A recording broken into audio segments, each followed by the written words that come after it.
25 years now I've been diving for. I never knew that that's what underwater was like, because you sit on the beach, you see the ocean, and sure, it looks beautiful in that, but as soon as you put your face in and see what's there, it's just amazing. I dive all the time. I do survey diving as well with Reef Life Survey Divers, and I've assisted with researchers on quite a few different projects, especially the Port Jackson sharks. Always something new, and the more that I've learnt about it, the more I keep learning about it. Down on the bottom under the mussel farm, it's a sandy bottom. When you get down there, there are huge clumps of mussels that are now covering the bottom. I once measured one of these clumps, which was a 15-metre long. It was like a 15-metre long reef of mussels underneath the mussel farm. The bottom there is supposed to just be sand. It's changing that habitat, and with the mussel farm being in a habitat protection zone, that's meant to protect the habitat and not change it. I think it's going to change the bay's environment with the mussel farm being there, especially if it's expanding. It's going to put a larger load of mussels and mussel spat being released into the bay and potentially harm a lot of areas that are meant to be protected. Divers love to see seahorses. We tend to dive down the anchor lines of the mussel farm, and as you're going down the anchor lines, there's dozens on the anchor lines. As you're swimming down, you'll sometimes get the seahorses will just, it's almost like leaping off the anchor line and swimming to another spot.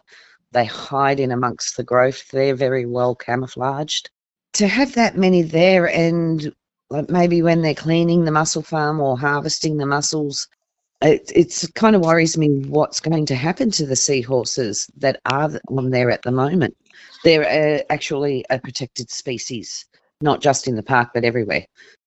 Diving under the mussel farm one day and looking, there were hundreds of these lined bubble shells, mating, laying eggs. They were all over the place, and I've never ever seen that sort of concentration of this animal before anywhere.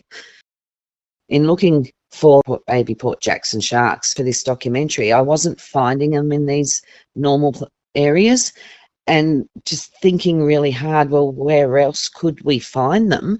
And I thought, well, let's try the mussel farm. It was just the craziest thing, because the moment we hit the bottom, there was the baby Port Jackson sharks.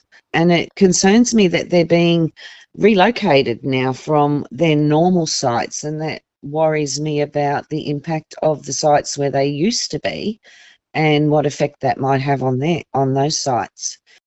I did scallop research for the University of Tasmania, and my buddy and I went out so many times out there looking for scallops and didn't find any live king scallops. They certainly haven't come back to what they used to be back in the 70s and 80s and that, before when they were dredging everything up, and the bay just hasn't returned back from that. The marine park was established in 1998. It's taken all this time to see a lot of improvements, to visibly see the improvements. So over 20 years, and yet it can be destroyed in just a matter of a couple of years. My own personal opinion, I'd like to see the mussel farm removed. For me as a business owner and a tourism business owner that relies on the marine environment, that could be very detrimental to my business and other businesses that rely on the same tourism. We get an overpopulation of mussels that are, people don't want to come here to see mussels. They want to come here and enjoy our marine life. I'd like to see the excess of mussels that we're seeing in other places growing now removed to some extent, and just to allow the bay back to what it's supposed to be.